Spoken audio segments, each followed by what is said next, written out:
America में हजारों प्रवासियों की नौकरी एक बड़े खतरे में थी, लेकिन आखिरी समय पर कोर्ट के एक फैसले ने फिलहाल उन्हें राहत दे दी है। यह मामला सिर्फ एक कोर्ट ऑर्डर तक लिमिटेड नहीं है, बल्कि ये समझना भी जरूरी है कि आखिर सरकार किस नियम को लागू करना चाहती थी, कोर्ट ने उस पर रोक क्यों लगाई, किन लोगों को इसका फायदा मिलेगा, और अगर आप अमेरिका में रहते हैं या फ्यूचर में वहां जाने की योजना बना रहे हैं, तो इस फैसले का आपके लिए क्या मतलब निकलता है। तो आज इस वीडियो में हम पूरे मामले को आसान भाषा में समझेंगे और जानेंगे कि इस समय कानून एक्चुअल में कहता क्या है। तो चलिए फिर जल्दी से वीडियो शुरू करते हैं। हाय, मेरा नाम है वर्षा दुबे और आप देख रहे हैं एनबीटी टेक एड पर। सबसे पहले मेन अपडेट समझिए। अमेरिका के बॉस्टन की एक फेडरल कोर्ट ने ट्रंप एडमिनिस्ट्रेशन की उस नई नीति पर फिलहाल रोक लगा दी है, जिसके तहत हजारों लोगों का काम करने का अधिकार खत्म हो सकता था।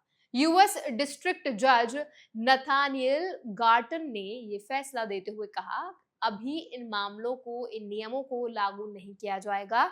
ये रोक फिलहाल अस्थायी है और अदालत 5 अगस्त तक ये तय करेगी कि इस नीति पर आगे भी रोक रहेगी या नहीं। अब समझते हैं कि पूरा मामला किससे जुड़ा है।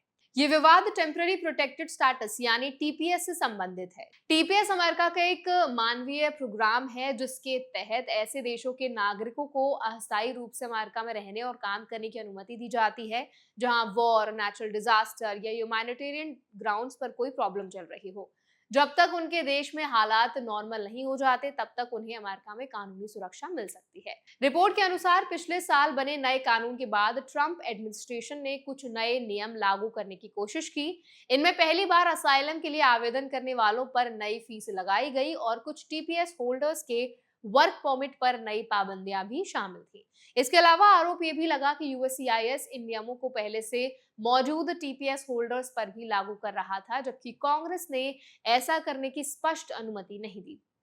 यही वजह थी कि कई इमिग्रेंट राइट्स ऑर्गेनाइजेशन और लेबर यूनियंस कोर्ट पहुंची। उनका कहना था कि यूएससीआईएस ने नियम लागू करने से पहले जरूरी कानूनी प्रोसेस का पालन नहीं किया। अमेरिका के एडमिनिस्ट्रेटिव प्रोसीजर एक्ट के अनुसार कई मामलों में नई नीति लागू करने से पहले जनता की जानकारी देना और अपनी राय रखने का मौका देना जरूरी होता है। पेटिशनर्स का आरोप था कि इस प्रोसेस का पालन नहीं किया गया। कोर्ट ने फिलहाल ये माना कि मामला सीरियस है, इसीलिए उसने ये संदेश और आदेश दिया कि जिन लोगों के वर्क परमिट इस नीति की वजह से खत्म होने वाले थे, उनके अधिकार फिलहाल बने रहेंगे। हालांकि अदालत ने सरकार को नई फीस लेने से नहीं रोका, लेकिन ये साफ कर दिया था कि अगर कोई व्यक्ति फिलहाल ये फीस नहीं देता, तो सिर्फ इसी आधार पर उसका वर्क परमिट खत्म नहीं किया जा सकता और ना ही उस पर कोई दूसरी कार्रवाई की जा सकती है। यहाँ एक जरूरी बात समझना भी बेहद इंपॉर्टेंट है। ये फैसला सभी विदेशी नागरिकों पर लागू नहीं होता। ये केवल उन लोगों के लिए राहत है जो इस अदालत के आदेश के दायरे में आने वाले टीपीएस होल्डर्स या उससे रिलेटेड श्रेणी के आवेदक हैं। इसीलिए अगर कोई भारतीय F1, H1B, L1, B1, B2 या किसी दूसरे वीजा पर यूएस में है, तो उस पर ये आदेश सीधे लागू नहीं होता। हर इमिग्रेशन कैटेगरी के अपने अलग नियम और अधिकार होते हैं। अगर किसी व्यक्ति का मामला टीपीएस या असाइलम से जुड़ा है, तो उसके लिए सबसे जरूरी बात यह है कि वो सोशल मीडिया पर चल रही अधूरी जानकारी के बजाय अपने इमिग्रेशन अटॉर्नी या ऑफिशियल कानूनी सलाहकार से सलाह लें। कोर्ट के आदेश समय समय पर बदल सकते हैं और जो फाइनल डिसीजन है वो अभी आना बाकी है। इसलिए किसी भी अफवाह के आधार पर नौकरी छोड़ना, आवेदन वापस लेना या कोई दूसरा बड़ा फैसला लेना सही नहीं होगा। ध्यान देने वाली बात यह भी है कि टीपीएस की सुरक्षा अलग अलग देशों के लिए अलग ड्यूरेशन तक लागू होती है। For example, El Salvador, Sudan और यूक्रेन के कुछ नागरिकों के लिए पहले से दी गई सुरक्षा अभी भी निर्धारित अवधि तक जारी है।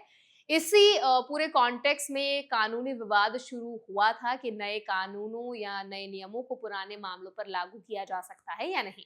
इस पूरे मामले से सबसे बड़ा संदेश ये निकलता है कि अमेरिका में इमिग्रेशन नियम केवल सरकार ही तय नहीं करती, बल्कि अदालतें भी ये जांचती हैं कि किसी नई नीति को कानून के अनुसार लागू किया गया है या नहीं। फिलहाल हजारों लोगों को राहत जरूर मिली है, लेकिन ये अंतिम फैसला नहीं है। अब सभी की नजर 5 अगस्त पर होगी, जब तक अदालत तय करेगी कि ये रोक आगे भी जारी रहेगी या सरकार अपने नए नियम लागू कर पाएगी। अगर आपका या आपके परिवार का कोई सदस्य ऐसे किसी इमिग्रेशन प्रोग्राम से जुड़ा है, तो आधिकारिक अपडेट पर नजर रखें और हर कदम मौजूदा कानूनी नियमों के अनुसार ही उठाएं। तो आई होप ये वीडियो आपके लिए हेल्पफुल रही होगी।